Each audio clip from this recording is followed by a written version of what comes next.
Hi everybody, this is Sarah. Today's video is about which crystals and stones are helpful during Mercury retrograde. This quick video came about because of a question I was asked in the comments section of this video. I'll put it up here so you can see it and also link it here and above, the overview of Mercury retrograde. As I went to list out what stones and crystals I thought would benefit this nice person, I considered it would just be a lot to really write out, and it would probably make more sense if I just went ahead and created a really quick mini video for everyone, because this is a common question I do get asked quite a bit. So that being said, this is my take on these crystals and stones. Because of that, it may not resonate with everyone, and that's okay. If it doesn't resonate, please just pass it on by, and I do hope you find what you're looking for. When I went to write this out, I realized that, this could be a full video series, because it's like as you address the different concerns with Mercury retrograde, we have issues with communications, we have, small accidents, we have overall health concerns. So I really tried to keep this small. Obviously, there are more crystals that you could use as well, and always use common sense with all crystals and stones. My quick list: the best stones to use during Mercury retrograde. And I also split them up, and there is a timestamp in the description box below if you want to just jump to, let's say, travel. So let's begin with grounding. Mercury retrograde can leave us moody,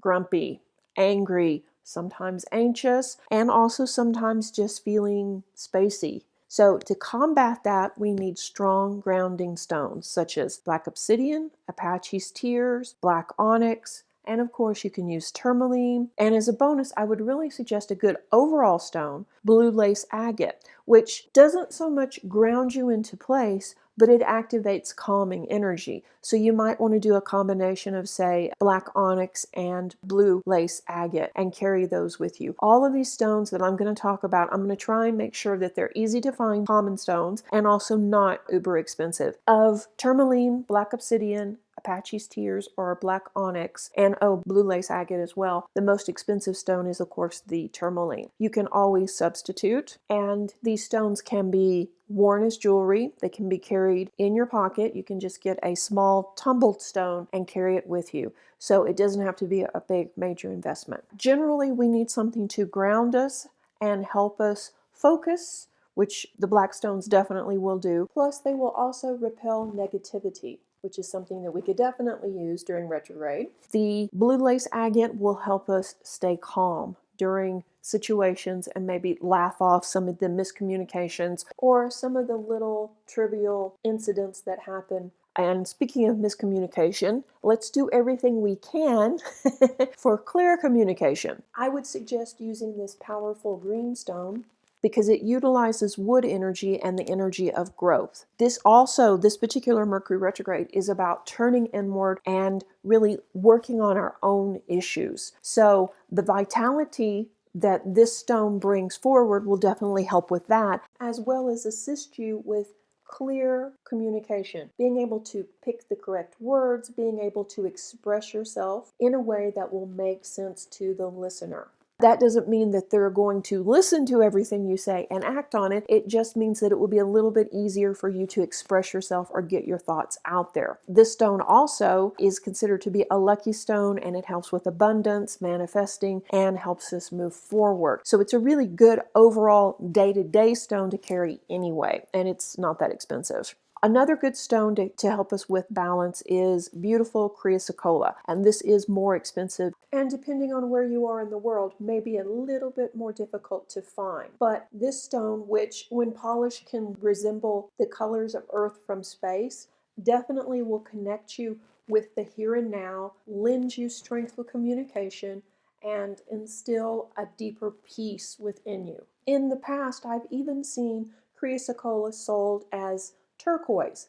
Now, don't get me wrong, turquoise is a very good stone for communication, clear speaking, and for the throat chakra. But it too is very pricey. So either one would work actually, but you get more benefit, I think, for Mercury retrograde by using or working with chrysocolla. This stone will help you balance your emotions when communication does falter. It would be very beneficial too if you could clear your stones or crystals after you purchase them. And there are a number of different ways you can do that. I think I actually have a video on it. I will look and see. If not, I will endeavor to maybe make one just on that topic. But there's a million different ways. And it varies from stone to stone and from practitioner to practitioner. And you can find the one that works the best for you. You can also have a Reiki master clear your stones and also activate and program them for you to get the maximum benefit. Let's say you have to travel during retrograde. Which stones can help make this experience a little bit better and a little bit safer? Obviously, the first stone that comes to mind is moonstone. Moonstone is always known as the traveler stone. It is very protective of people while they're traveling, especially women. It's also a really good overall stone for women or women that are actually about to give birth. This is a stone that a lot of healers recommend. Moonstone is also a lucky stone for anyone traveling over water. And it's beautiful too, and it can be expensive in beautiful set jewelry, or you can get a tumbled piece for next to nothing. So definitely would recommend it. Another stone would be malachite. Malachite is believed to be the guardian stone for travelers. Malachite is much more expensive generally than moonstone, and it is one stone that should not be used as an elixir. And we're not talking about elixirs in this video, but just need to put that out there. Don't ever put malachite in your water. And a lot of folks out there do make crystal water and drink crystal water. This stone has been valued for millennium. People just really love malachite. It's very beautiful. There's an ancient legend that if danger is close, malachite will shatter. So that's kind of a nice thing. I don't know that I've ever seen that actually happen, so I don't know how truthful that is. Usually most lore or legends are based on something credible. So there you go. Take it with a grain of salt, but it's a nice stone. It makes beautiful jewelry. And also, if you have to make a trip that you're really uneasy about, or for instance, let's say that you're having to fly or fly across the ocean for work, let's say, I would definitely recommend moonstone for the over the water bit, and also malachite to really help you with that fear of the journey. Like I say, it's a more high-end stone, but it's one that probably you will keep forever. So it's worth making a nice investment in malachite if you can. All around stones for this Mercury retrograde, because you may be feeling somewhat apprehensive, maybe feeling uneasy, maybe feeling kind of fatigued and kind of spacey, and you really don't know what's going to happen. These are my best picks. Probably my top three would be tiger's eye, selenite, and amethyst. One of the really good stones that helps us release fear and anxiety. It also can help us take action and make decisions with discernment. This is a really good stone too if you feel like your emotions are out of whack, if you're too emotional, or if you can't tap into them. Tiger's eye works really nicely in helping you find a balance. And during this rolling energy, this melancholy, this looking inward cycle of this Mercury retrograde, this would be definitely a needed stone. The selenite is always a go-to stone whenever you need to release junk, clear your aura, or you're feeling like you've got,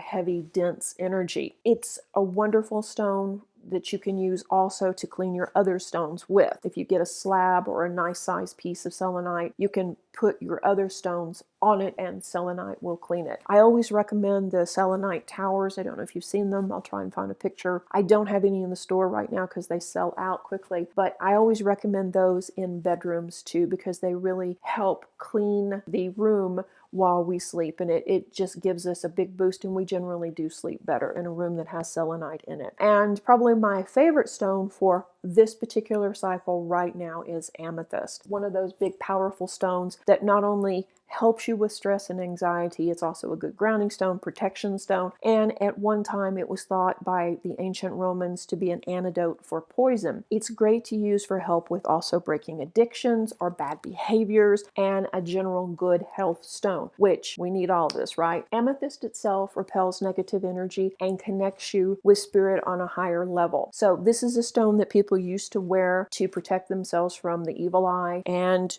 to attract luck. This is a stone people used in traveling to help just ease the transition of moving from one place to another. And I know it sounds simple, but right now nothing is simple, and especially not travel. If you're feeling stressed or maybe fearful about the journey, I would suggest definitely amethyst, selenite, and tiger's eye. I mean, you can't go wrong. You could, take all three of them. Amethyst can go from very inexpensive to very high end. Some of it is just really, really gorgeous. You can go with a violet color, or you can go with something that's almost purple black. It just really varies in price. Selenite is not that expensive for such a powerful stone, and it's something that every healer should have in their toolbox, and anyone who's interested in crystals. Tiger's eye also is not that expensive. Beautiful stone, been used in jewelry forever, so you should be able to find tiger's eye inexpensively, and also really nice even tumbled pieces. I want to keep this really quick and not make this, a series.